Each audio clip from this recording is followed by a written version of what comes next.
فتيات اليوم كفاكي تركاضا خلف سرابي، عودي نحو الإسلام لا تستمعي لذئابي، فالشرق دمار فيه والغرب عدو كتابي، همهم طمس الدين وكذا لفظا لترابي. مراجعت و پیام من به پهلوانان اینترنتی است. آنهایی که از پس اینترنت در شبکه‌های اجتماعی قوت و شجاعتشان را به نمایش می‌گذارند و نشان می‌دهند که گویا آنها پهلوانان شکست ناپذیرند. گویا تنها سخن آنها درست و صحیح است و دیگران همه در اشتباه و غلطی هستند. متاسفانه بعضی این پهلوانان به گمان خود دعوتگران دین حق هستند. این گونه پهلوانان وقتی در شبکه‌های اجتماعی رسم یا نواری را دیدند که مخالف طبیعت و فکر و نظریه آنهاست، فوراً با سخنان فحش و تحقیرآمیز به مؤلف یا شرح نویسان آن یعنی کامنتری نویسان آن هجوم میکنند و برادر مسلمان خود را چنان آزار میدهند که گویا او در حقیقت نعوذ بالله دشمن خدا و پیامبر صلی الله علیه و سلم است. بعضی آنها چنان افراطگرایی میکنند که با سخنانی که در ایمان خودشان خطر ایجاد میکند دیگران را آزار میدهند، مثل مرتد، نجس، کافر، بت زنده، شیطان، لعنتی و غیره که گوینده این گونه سخنان در ایمان خودش خطر ایجاد میکند. از این بدترش آن است که با چنین الفاظ خطرناک پیشوایان دین و شخصیت‌های معروف و مشهور را تحقیر و توهین می‌کنند. سبحان الله، این چه آداب و اخلاق است؟ این چه گونه اسلام و مسلمانی است که تحقیر و توهین و غیبت و بهتان بر برادر مسلمان را روا می‌داند؟ نعوذ بالله، گویا اسلام شما را به گفتن همین گونه الفاظ تحقیرآمیز امر می‌کند. گویا این کافر و مرتد گفتن بر ذمه شما فرض و واجب است.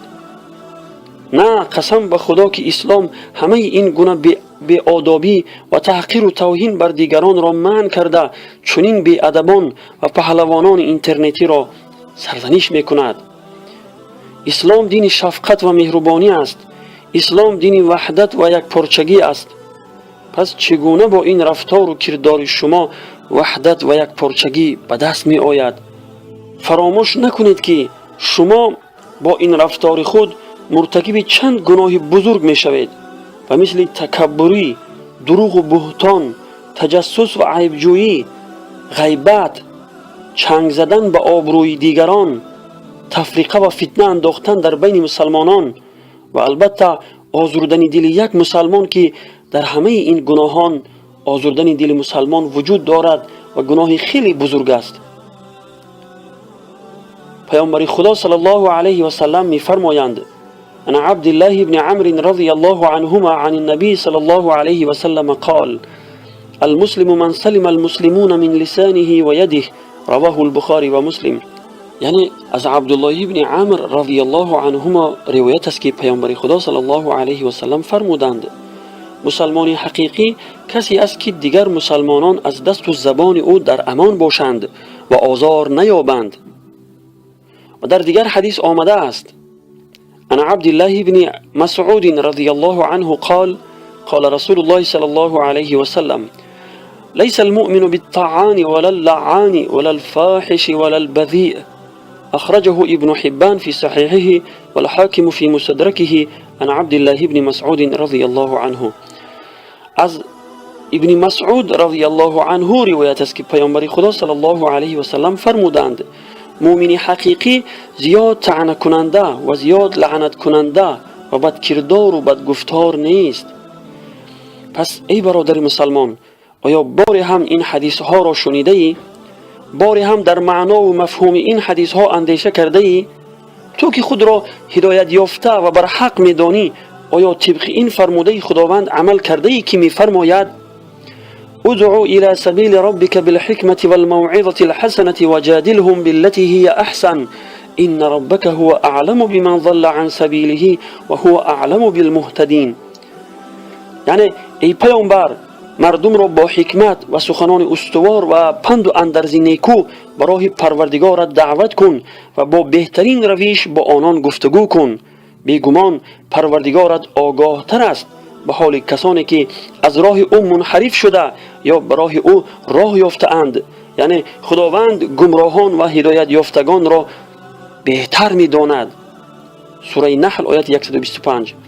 علامه زمخشری رحمت الله علیه در تفسیر این آیت فرموده است: ادعو الی سبیل ربک، یعنی مردم را به اسلام دعوت کن. بالحکمتی یعنی با سخن محکم و صحیحی که حق را روشن و شبهات را از بین میبرد. و الموعظه الحسنه یعنی با پند و اندرزی که شنوندگان احساس کنند که تو ناصح و خیرخواه آنان و خواستار سود و نفع آنان هستی. و جادلهم بالتی هی احسن، یعنی با روشی که بهترین راه گفتگو است با آنان بحث و مجادله کن و از خود نرمی نشان بده و از هر گونه خشونت و سرزنش دوری کن. پس ای برادر مسلمان، با گمراه گفتن و مشرک و نجس گفتن تو آنها اصلاح شده راه راست را می‌یابند؟ در اینجا خداوند می‌فرماید که به سوی دین الله با حکمت و پند و اندرز نیکو دعوت کن، ولی تو با بدترین سخنان و بدترین رفتار سخن میگویی. خداوند در اینجا می‌فرماید وجادلهم بالتی هی احسن، یعنی با بهترین روش با آنان گفتگو کن، ولی تو با بدترین روش با آنها گفتگو میکنی و او را با الفاظی تحقیرآمیز و با کافر و مرتد گفتن آزار میدهی. اگر مقصدی تو دعوت و اصلاح آنها باشد، پس این طریقه دعوت و اصلاح کی نیست؟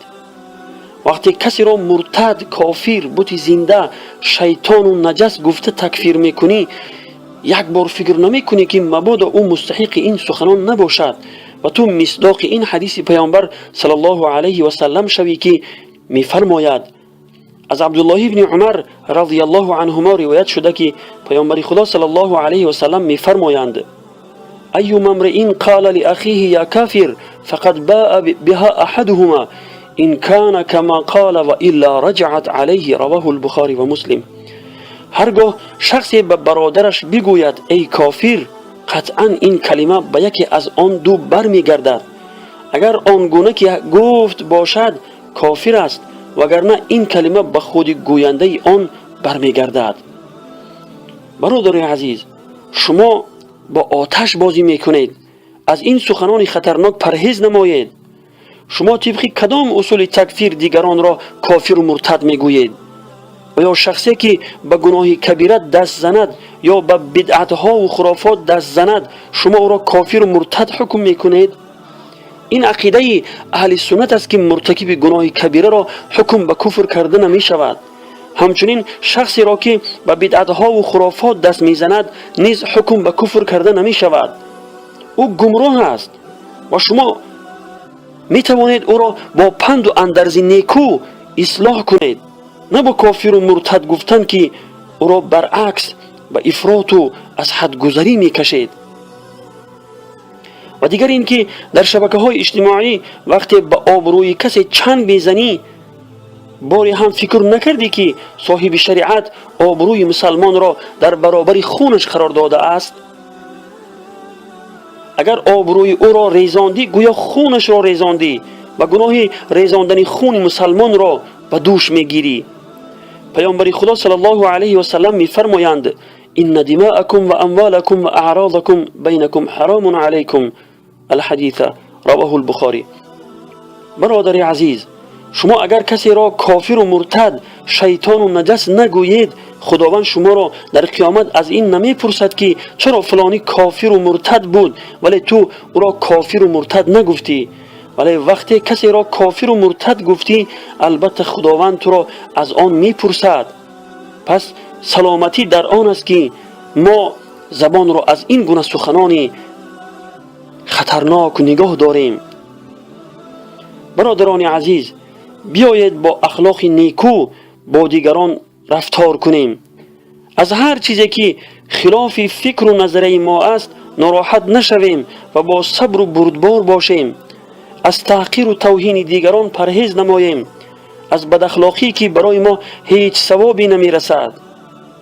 برعکس خودمان را گناهگار میکنیم، ولی البته با اخلاق نیکو اجر و ثواب بزرگی را نائل میگردیم.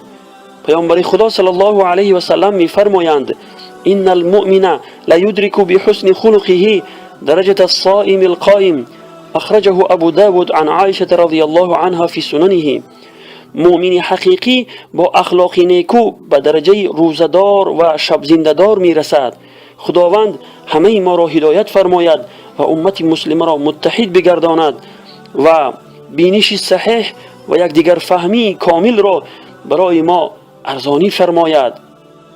آمین یا رب العالمین و السلام علی من اتبع الهدى.